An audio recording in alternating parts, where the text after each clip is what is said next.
मेरा नाम युवराज अथर्व मल्होत्रा है। लोग कहते हैं कि कॉलेज जीवन जिंदगी का सबसे खूबसूरत चरण होता है, पर किसी ने यह नहीं बताया कि कुछ कॉलेज यादें नहीं, निशान देते हैं। मैं Ravenshead college of arts and humanities में एडमिशन लेने आया था। शहर के बाहरी इलाके में बना हुआ यह कॉलेज इतना पुराना था कि उसकी दीवारों का रंग भी थका हुआ लगता था। कॉलेज गेट के ऊपर एक आधा टूटा सा नारा लिखा था, ज्ञान स्वतंत्रता है। पर मुझे लगता था यह पंक्ति किसी चेतावनी जैसी थी। मेरे साथ मेरी माँ सुनैना मल्होत्रा आई थी। पापा की मृत्यु को 6 साल हो चुके थे। दुर्घटना थी या कुछ और, यह बात माँ कभी स्पष्ट नहीं करती थी। गेट क्रॉस करते ही मेरी माँ का हाथ मेरे हाथ से धीरे से छूट गया। युवराज, यहाँ से मुझे अजीब लग रहा है, माँ ने धीमी आवाज में कहा। मैं हंसा। माँ, कॉलेज है, श्मशान नहीं। पर सच कहूँ, मुझे भी हवा कुछ ज्यादा ही ठंडी लग रही थी। ओरिएंटेशन के बाद हमें कॉलेज ग्राउंड दिखाया गया। बहुत बड़ा ग्राउंड था, लेकिन घास आसमान, जैसे किसी ने उसे उगने से रोका हो। वहां मेरी दोस्ती हुई। आरोही वेदांत कुलकर्णी, पत्रकारिता की छात्रा, तेज दिमाग, ज्यादा सवाल। नील बोस, इतिहास ऑनर्स, हर पुरानी चीज का दीवाना। जहरा कादरी, मनोविज्ञान, कम बोलती थी पर आंखों में हमेशा कुछ सोचती रहती थी। ग्राउंड के कोने में पुरानी लकड़ी की बेंच और टेबल कुर्सी का झुंड पड़ा था। उन पर बैठना मना था। मैंने स्पोर्ट्स टीचर से पूछा, सर, ये बेंच यहाँ क्यों रखी हैं? उसका चेहरा सख्त हो गया। बस, रहने दो। ग्राउंड के उस हिस्से में मत जाना। उस रात सपने में मैंने वही बेंचें देखीं। सब पर स्टूडेंट्स बैठे थे, बिना चेहरे के। रिवेनशेड की लाइब्रेरी लेजेंडरी थी। 3 फ्लोर, स्पाइरल सीढ़ियां और वुडन टेबल चेयर जो शायद ब्रिटिश एरा के थे।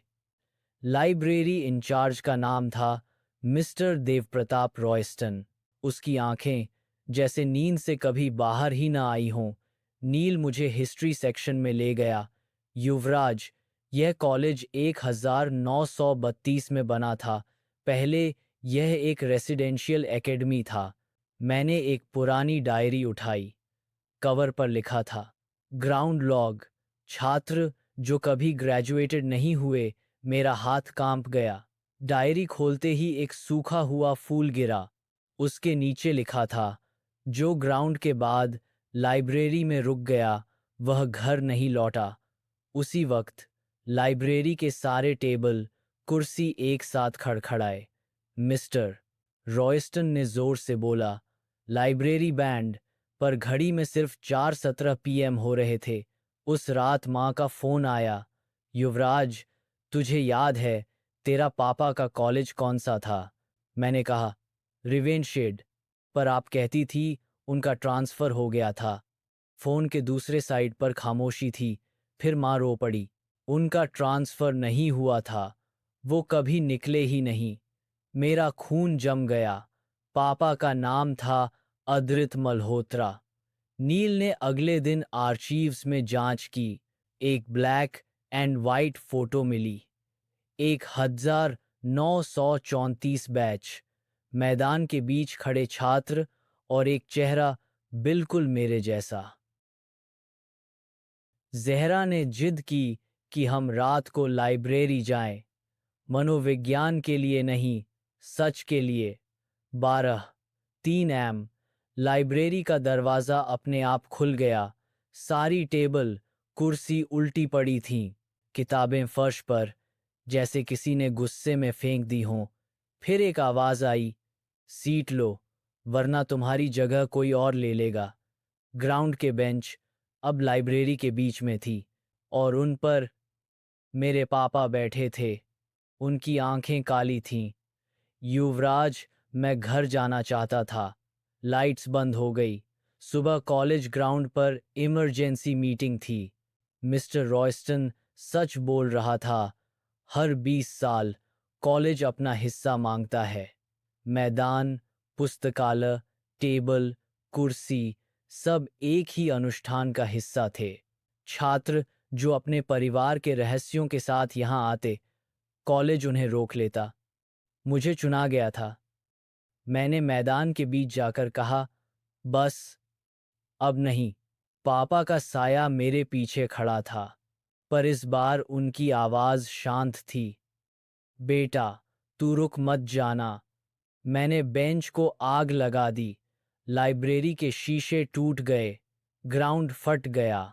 चीखें, फिर खामोशी। कॉलेज अगले महीने बंद हो गया।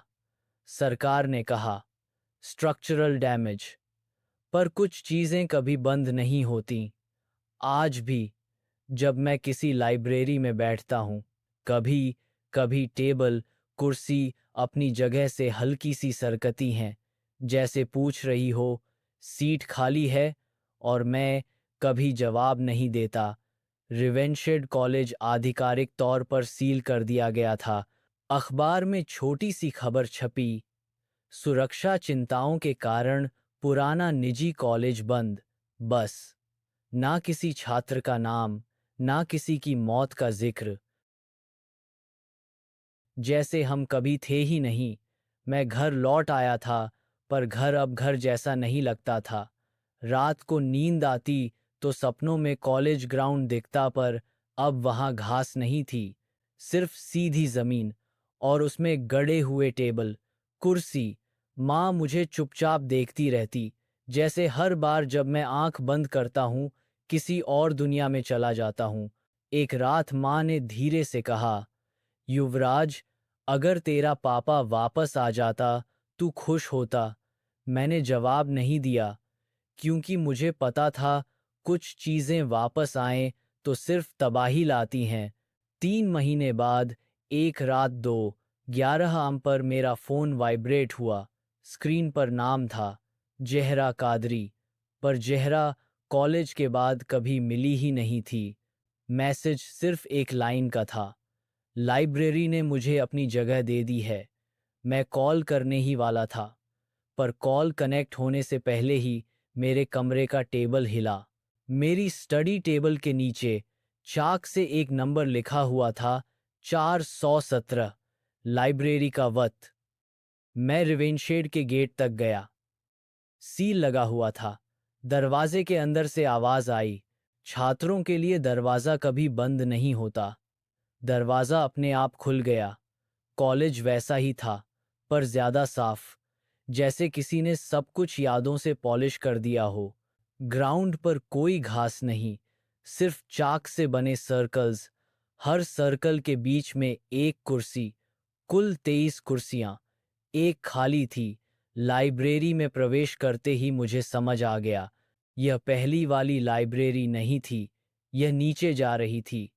सीढ़ियों के अंत पर एक बोर्ड था, लेवल 0। बिना बाहर निकलने वाले छात्र। जहरा वहां थी, पर उसकी आंखों में झपकी नहीं थी।